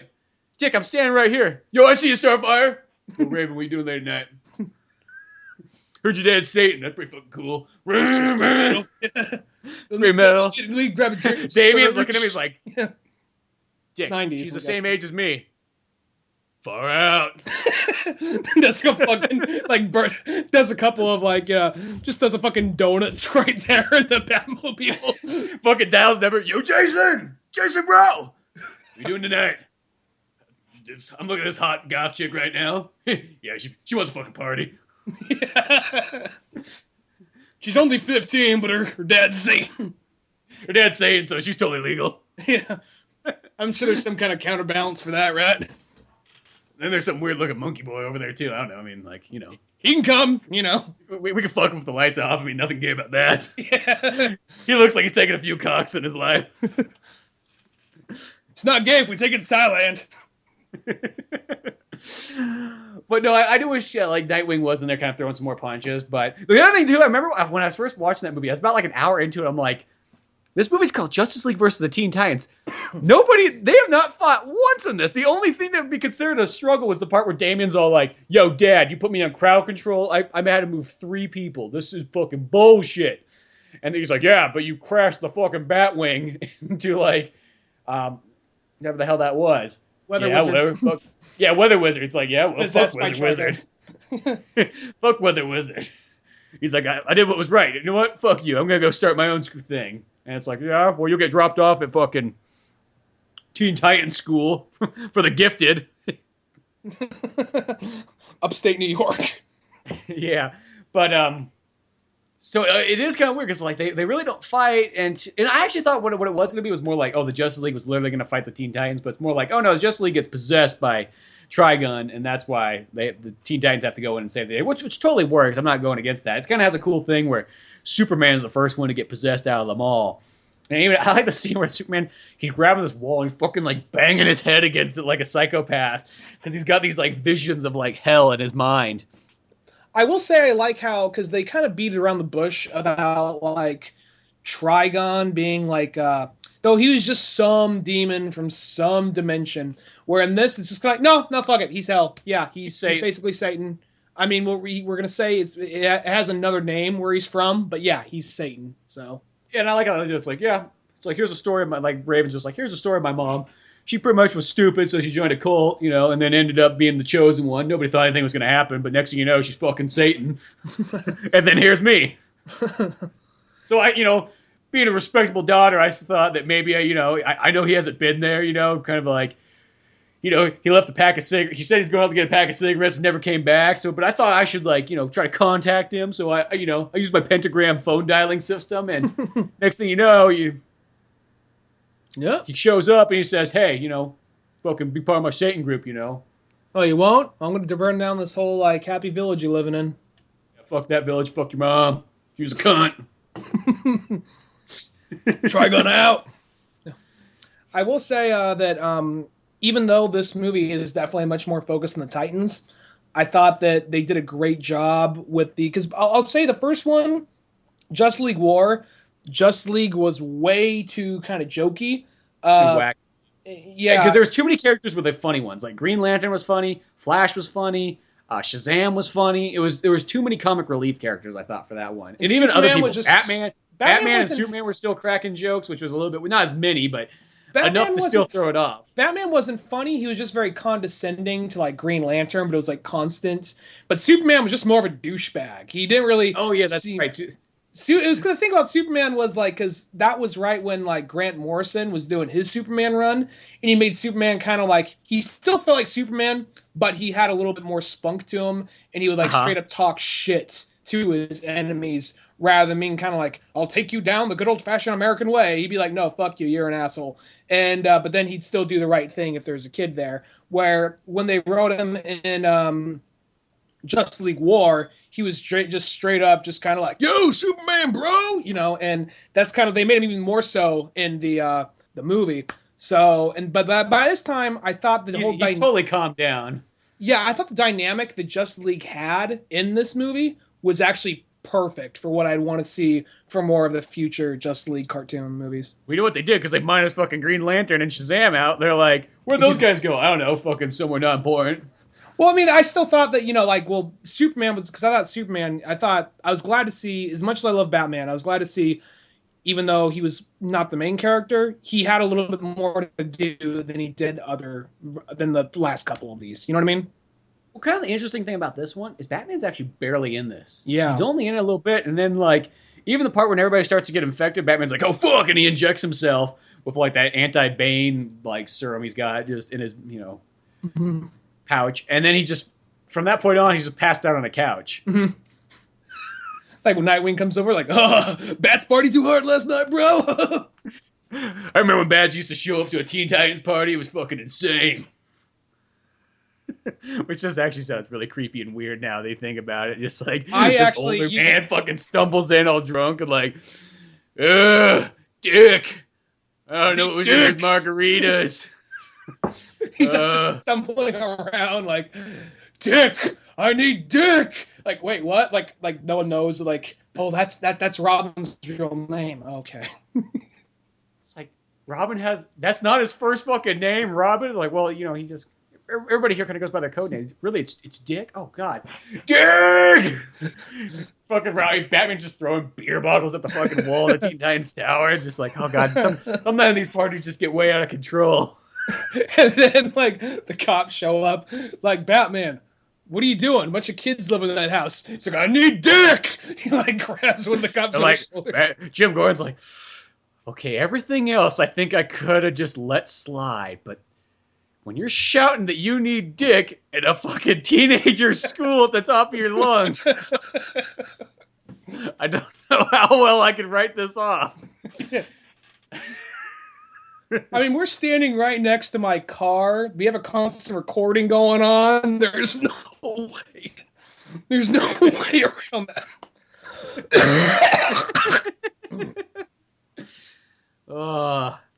But no, in this one, literally, Batman is passed out on the couch fucking forever. Mm-hmm.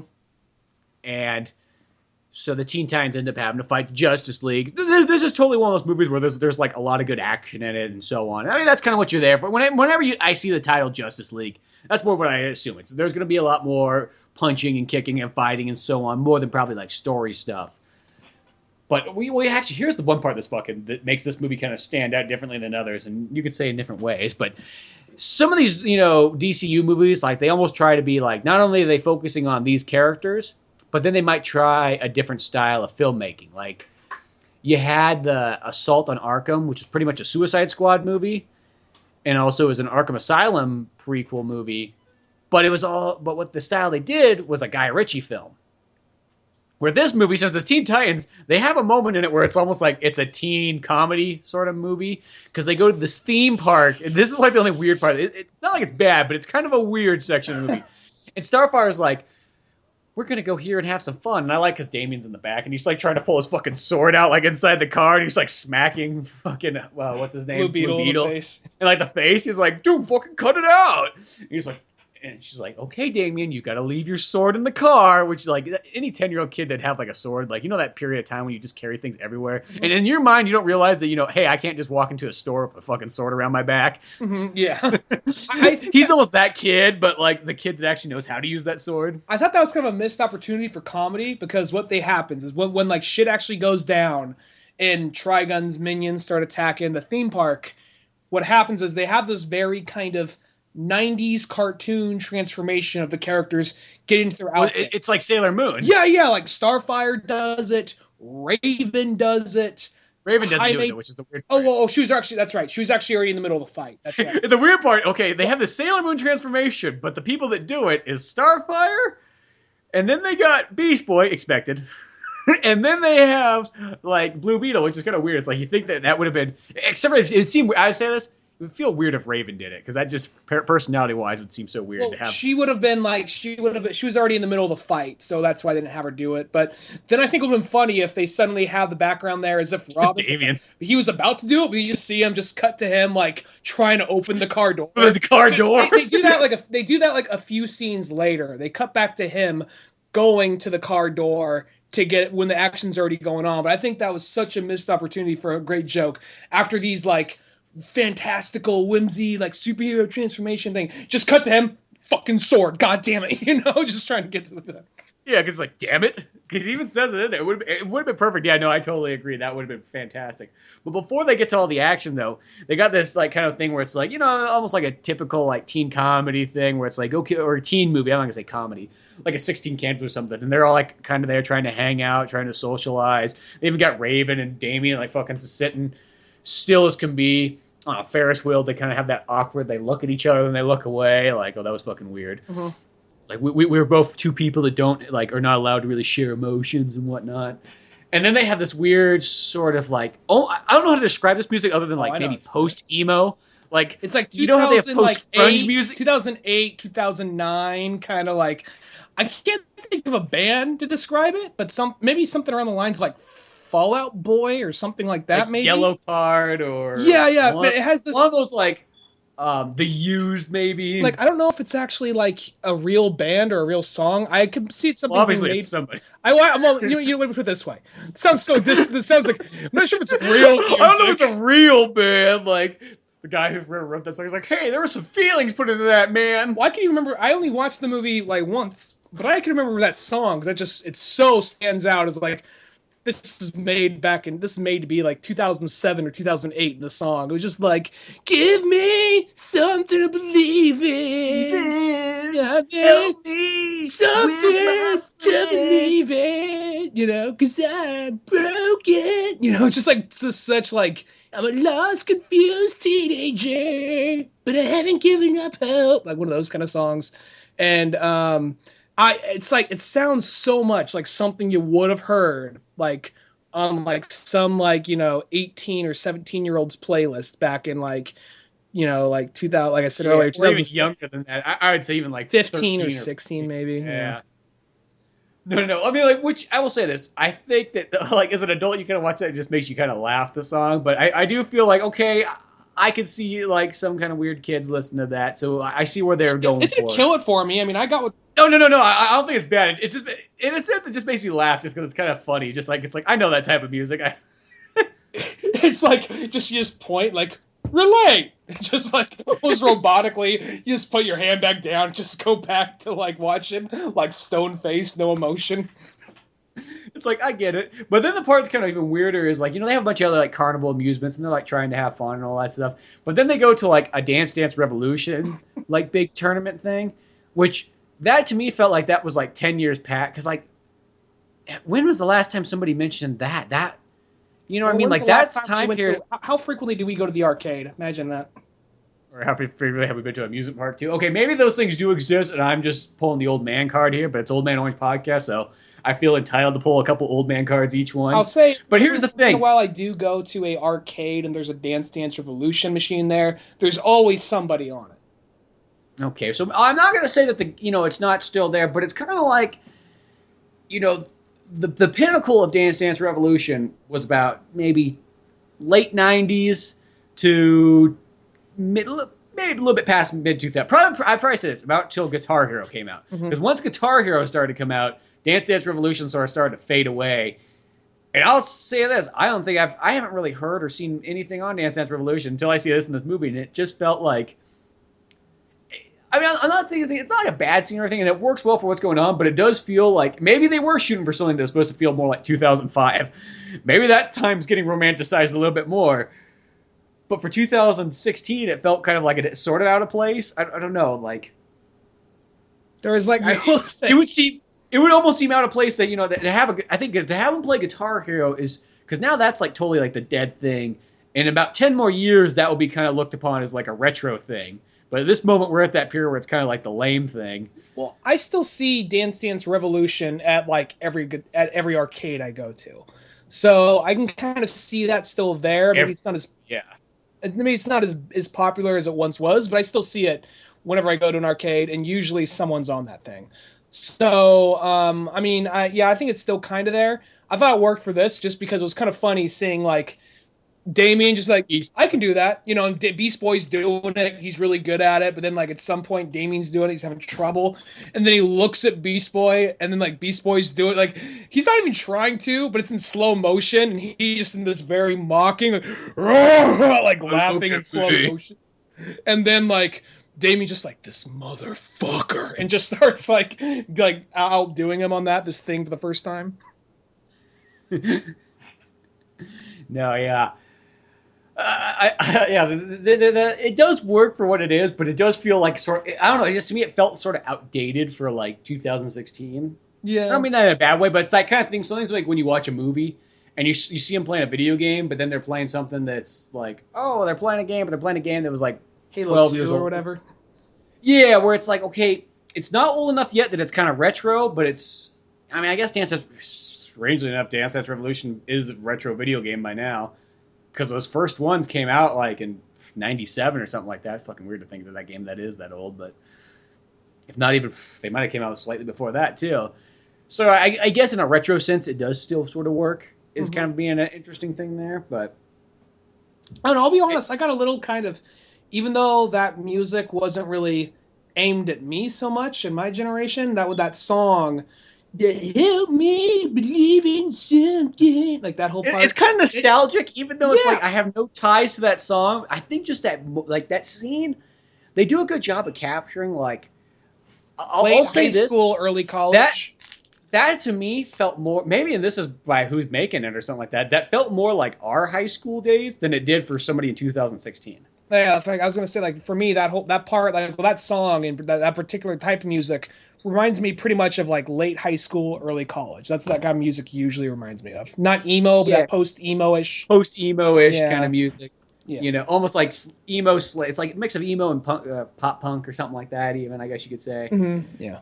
But no, like there was that kind of thing where it kind of ties. Well, because I'll even say Teen Titans, when that show came out. I mean, that was like, I mean, technically maybe I was like a couple years older than it, but it was still geared right towards like our age and everything like that. It's like just like characters. You got fucking. That was like when they kind of changed Raven up, because before, like, you look at the older like Ravens. I mean, she's always kind of had the same costume, but that was where they started to give her sort of like the gothic-y look instead of just like she almost looked. I mean, I guess she always had a gothic look, but she almost more had like this kind of like an older style, like witch, old timey kind of look. Yeah, she and had then, like just like a cult member, like witch in a robe. Then she eventually looked like, oh, Hot Topic, like animated. yeah, Hot Topic. that's what I mean though, and I felt like that sort of all kind of came along that she developed like the Marilyn Manson look and everything, because some people like will say that Raven's kind of like emo. I don't think Raven's emo at all. She's just like totally like a goth character, not an emo character. Like this, even though I know the difference doesn't seem there, but there is a difference. Yeah, I thought that I mean, for being a movie, because that was the thing. Is like I was wondering how this one was going to turn out. Like you said, it's called Justice League vs Teen Titans. Basically, one scene where they're about to fight, but then the Justice League gets possessed by Trigon, so that gives them more of a reason to fight. I was kind of worried, like, okay, so be focusing on all the kid characters mostly, but then, like, none of them were, like, too annoying enough. I mean, Beast Boy was kind of annoying, but everybody was pretty much... He's still fine. He's not, like, god-awful or anything like that. Yeah, and everybody did a good job, and, like, then you had, like, Cyborg there and Starfire there as the adult characters, and, like, I always thought Cyborg kind of needed more... Like, I always thought he was a pretty good character, kind of even more front and center. Definitely is a lot more in this movie than previous movies, so... And they even got some funny kind of like, they even utilize some of the Teen Titans sort of humor. Like Cyborg brings his pizza in to Batman when he's on the computer. He's like, "Yo, Bat, you want some pizza?" And Batman just looks at him. He's like, "No, thanks," and just keeps going to working. And then he looks at him again and goes, "Where the fuck does all that food go?" And Cyborg just eating pizza like, "You don't want to know." Which is like but he's just like eats a pizza, just like fucking shits it all over Batman's floor. Just like out of the side of his neck, just a little capsule. And not even like real shit, just chewed up pizza. Just it hasn't even gone far enough. It's just like all mangled. Like if a dog chewed something up and threw it up right away. Yeah. Then like I thought it was just kind of like here's like I think the proper way to do kind of like Batman humor sometimes, which is like Batman's like, I'm trying to decode this thing right here, whatever. The Cyborg's like, oh, let me help you out. Just sticks his hand to it and it gives him. There you go. He's like, show off. I think that's a good way to get Batman humor No, across. I think that works. Well, that's what I mean. I think they finally got dialed in. Whereas in Justice League War, that was one of those ones where it felt kind of unbalanced. And I don't know if it is that kind of thing because I felt like they took out Green Lantern and Shazam, and I don't know if they felt like, hey, if we take these two guys out, that will balance it out, which kind of bums me out because I wish Green Lantern was in it. But I don't know if somebody took a poll and said, hey, these are the characters that aren't nearly as popular, so just minus them out. I think it could have been a little bit of that, but I also think it was just like they didn't want the too many characters in it because it's when they say the Justice League, which I'm looking at the cover right now, it's like Justice League versus Teen Titans. Who's the Justice League in this movie? Batman, Superman, Wonder Woman, Cyborg for a minute, and Flash. Yet Flash is nowhere on the damn cover. And even on my cover, fucking Cyborg's not even on it, nor is Flash. And it's just Damian and Beast Boy, though it's a fucking Raven movie. Did you get the one with like the figure that came with it? Yeah. I didn't get that one. I just got the just standard issue, like standard issue, like Reds. No, standard, like the one you get with boot camp. Yeah. Here's your standard issue. I didn't mean that. My standard. I don't know where that came from.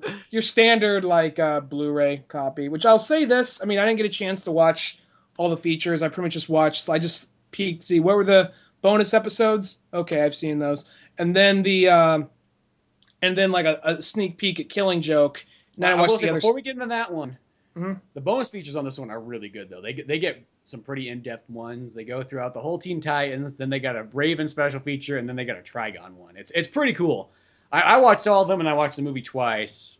Yeah, overall, like Justice League wise, like this one is a really enjoyable one. You know, maybe not like the top of the top ones, but still pretty darn high up there. I liked it a lot. Not really. The mid-range ones are still pretty damn good, or better than most of these animated kind of movies. Yeah, but going on to what might be a top 5 movie, they had a little preview in there for the Killing Joke, and it just looks so fucking good. And the fact, too, it's nice is because really, I don't know, in my mind, I think of Killing Joke as being this really big book, but it's really short. It's like 64 pages. It's 2 issues long. That's all the Killing Joke is. It's 2 issues. But maybe it's just like when you think about it, you just picture it being this huge story, but 2 issues is nothing when you break it down. Or I guess it's 3 issues. Take it back. 3 issues. Because it's like 64 pages or 68 pages or whatever. Well, you got the main story, and you got some random story about some asshole who's like, what if I killed Batman? What if I did that? You know, but that's actually not the Killing Joke, though. Those are like the bonus stories. Yeah, it's a bonus story, but I'm like, that's still part. It was still in the book. It's still with it. So I'm wondering if I'm hoping they keep that out. That's not like in the original version. That's only like in the special edition one.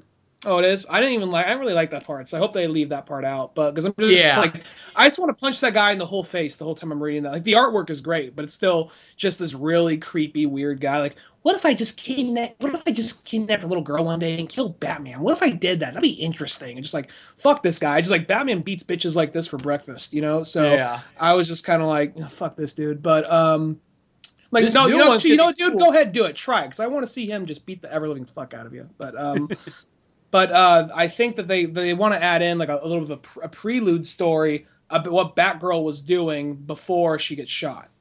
Which seems kind of cool because, I mean, we were thinking that maybe the next Batman movie, not Killing Joke, but the next Batman for this whatever the fuck you want to call the DCU universe movie thing, that might be a Batgirl one where she's the modern Batgirl.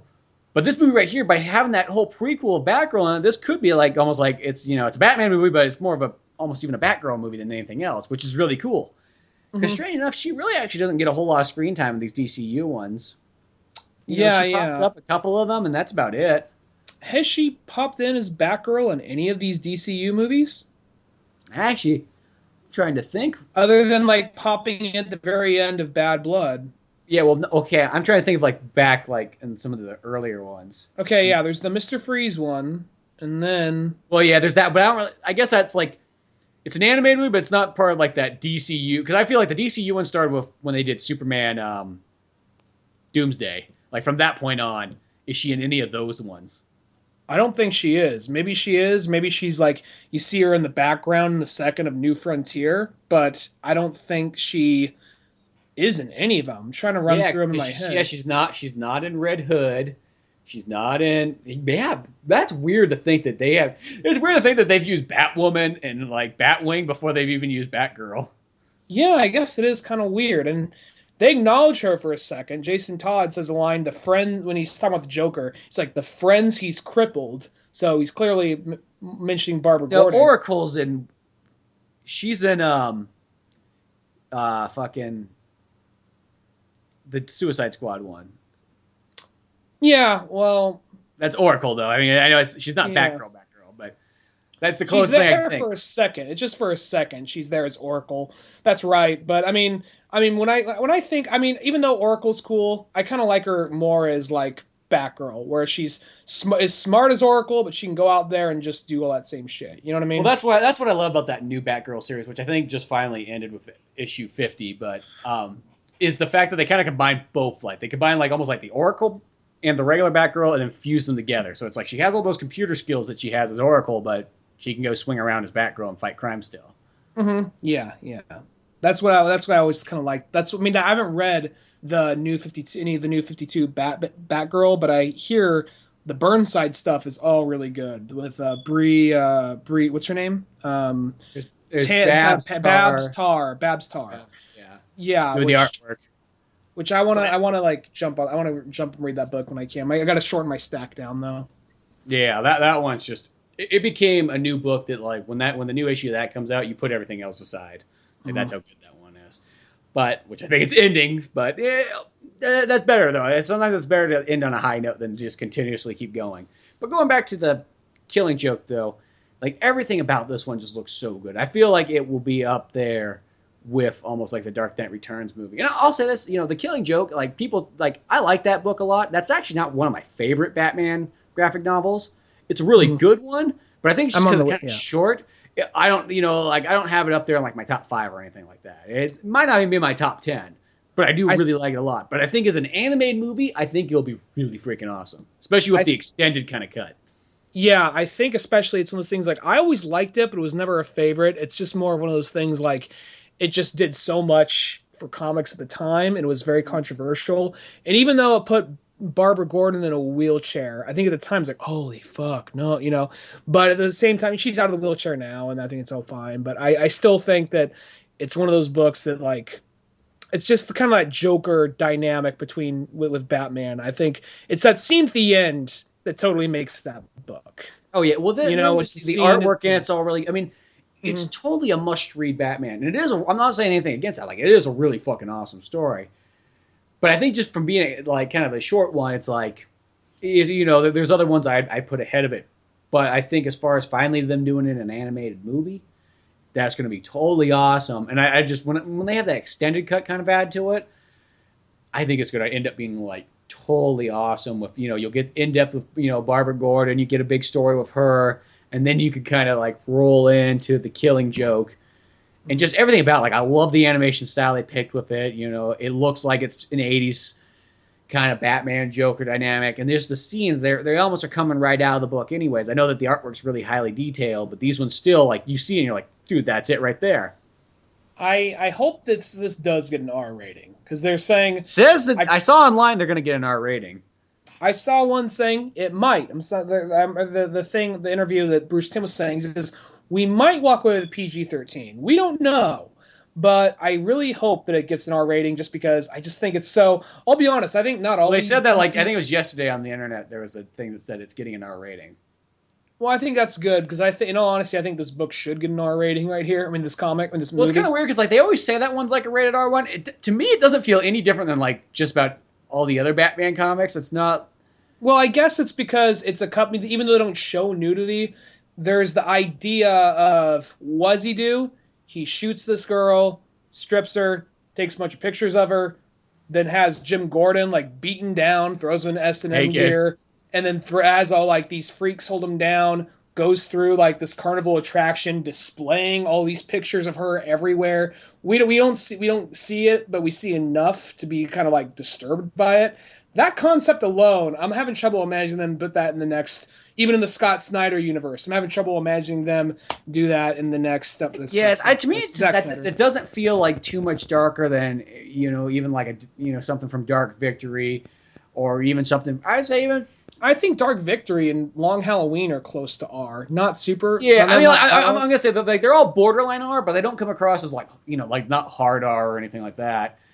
I mean, maybe I'll say for the time, I definitely think Killing Joke maybe was like R, but I think nowadays, not so much. I mean, I think you could totally make that in a PG-13 on like the DCU ones, and it would work the same. I mean, I think it's cool if they can give it an R. I think that's just better, just for the fact of animation being taken more serious if they can do an R, and the fact that Batman, this world is one. I mean, when Arkham like Knight got a mature rating, that was a big fucking step. Yeah. I to this day and age, and it's still kind of like borderline R or mature. It's not Mortal Kombat mature or anything like that, but it just says that, hey, Batman is fucking serious. It's not, a kid's thing anymore. And I think if you can finally give this, because this will be the first Batman movie to be rated R. So we got the video game rated R, we got this movie rated R. It won't be that far to go along with it. And then and the thing about R that like sometimes people get there, it's like, well, if you make it R, it's just gonna be like tits and blood and fucking language, and that's all it's gonna be. And it's like, no. Lots of times R just means that it almost means the story's more serious. Think about this though. What do you think is one of the main reasons why Arkham Knight was rated R? Think back for a second. Well, the only reason that Arkham Knight, to me, it's like the moments that's in there was almost like the intro. I was thinking there's the intro. I was also thinking the Killing Joke like reference they make when when Batman's having the nightmare and like Joker does the whole Killing Joke like hello police like telegram like shoots her, and then just as he's hunched over, you can't do nothing, but he's like hunched over just taking pictures of this girl on the ground bleeding out, just like and you're stuck there with her for a minute, can't do nothing. And then there's the part where she actually takes the gun. They cut away, of course, and it just was a dream, but she like shoots herself in the head. Oh, that part definitely for sure, because it's like, oh fuck, she had like. Because I was going like, did she fucking kill herself? I mean, later on you learned that that's not what happened. I thought that was gonna be a ballsy way to do it. If there was a place to do it, it was like you could do it in that video game because it's it'll end at some point and restart its cycle. Yeah. But no, everything about the Killing Joke, I think that's going to become just this pinnacle animation that will go right alongside the Dark Knight Returns of like, hey, you want to show somebody who might not care anything about this, like. It's funny, like it's funny how like you've been working for years to like want to show the people like, hey, you could take this stuff serious, but it still feels like this day and age, there's tons of people. It's still just a comic book. It's still just funny pages. It's still just silliness on screen, silliness in a book, silliness. It doesn't matter like what you show. Some people. I mean, I think some people like they understand that it's not their thing, so they won't get into it. Other people, it doesn't matter. You can show them the most well-written thing ever, but they'll see like cartoons and they'll be like, "Hey, I can't get past that." You know what I mean? Because then in their mind they go back to this mental flashback of their dad busting enough a beer in one hand and a cigarette in the other hand, like, Billy, you watching them fucking funny books on the TV again? No, Dad, I just want to. Just starts burning him with a cigarette. On, I stopped watching cartoons. Yeah. That's my dad would put down a cigarette, a hammer, and a belt. He'd say, choose. I'd always pick the hammer. Why? Because fuck him. Such a good line. I love that movie. It is. But, yeah, we talked a long time on all kinds of good DCU stuff. So make sure to go out and support, the great DCU movies we have. Because not enough people go out and buy them. And obviously enough people do that we keep getting them, so I'm not really complaining there. But do your part as a DC fan. And if you want to help out the podcast, you could do it by going to the podcast Amazon link we'll put at the bottom of the description. It doesn't cost you any extra, but sends us a little something our way. And you can buy actually anything off Amazon. It doesn't have to be this one. This thing just leads you to Amazon. I was going to say real quick, I just like the idea of like you in a Superman shirt, like do your part, like pointing at the skin like Uncle Sam or something. Like do your part. Don't go to that Captain America movie, even though it looks really fucking good. Chances are it will be probably better than Batman versus Superman. Sadly enough, I hate admitting that. I feel like I'm doing something wrong. But yeah, no. All good with Justice League, Teen Titans, and then I can't wait for the end of the year. These movies almost feel like they might have like 4 of them be coming out. Because 2 of them came out in 2-month span, and we're not even 6 months into this year. That's a good point. So we'll just see what happens next, but Till then, make sure to check out oldmanorange.com for more podcasts, cartoons, music, and more. You can send us an email at oldmanorangepodcast@yahoo.com, or if there's a certain movie or anything you want, or a shout out, who cares? Whatever you want, send it our way. Well, not before we go, I you can have the goddamn, you can have the sound if you want, but didn't we get kind of a shout out on someone else's? I mean, I didn't really know it. I didn't get the heads up. You told me. Didn't we get a shout out on like someone else's site for their podcast? Not exactly a shout out exactly, but I guess an advertisement that we weren't aware about until like last minute. No, I was aware about it because I sent our podcast to there. But oh, okay. No. This guy, what's his website called? Was it Marshcast? Or something yeah, it's like called that? Marshcast.com, and he does a podcast himself, which you can check out on there. But he was doing something kind of cool where not only did he have his podcast up on his site, he had maybe just a handful of other people that he have chosen somehow, some way to kind of be up on there. And he asked us, and I was like, well, yeah, sure. Here, I sent him a player of our podcast. So boom, we're up there along with, I don't know, maybe 15 other people. And that's kind of neat. Nice little spread the word around. So thank you, Marshcast. Yeah. And I almost want to say there was another website or something that was looking for something like that. I got like 2 emails. I should actually this is something I probably should have said at the beginning, but if anybody remembers from last week's show, I just want to clarify. I said if you really want to get your podcast going, if you're doing advertising on Twitter, look up hashtag Podern Family, post that, and if you post enough, you get enough like reception, you retweet other Podern Family podcast tweets, you might get accepted into it. Also, there's that well, that Podern Family is just a tagline that's yeah, but it's mainly ran by that leads to the conversation Slack. I mean to the app Slack right there.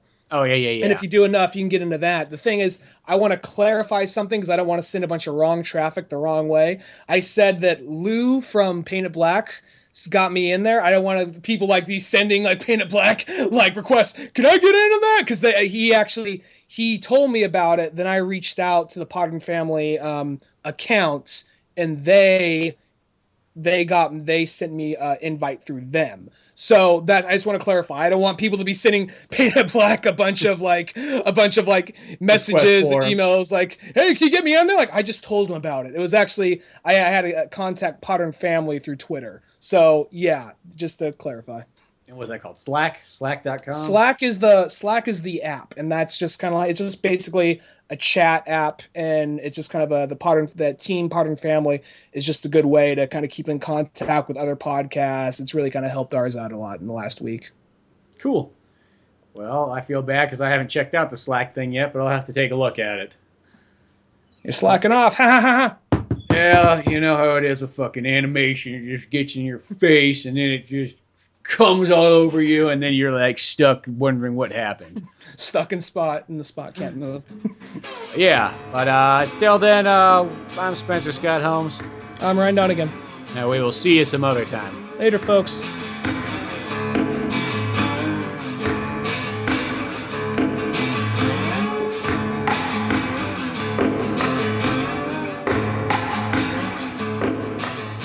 Listening to the Old Man Orange podcast. Check out our website at oldmanorange.com for even more podcasts, cartoons, videos, music, and more. Send us an email at oldmanorangepodcast@yahoo.com. Be sure to subscribe, share, rate, and review us on iTunes, Podomatic, or any of the other fine sites we might be located on. And if you want to help out even more, click on the Amazon or GameStop links on our webpage before you make any purchases there. It won't cost you a penny, but it sends us a little something our way. Thanks again, and tune in next week for more Old Man Orange Podcast.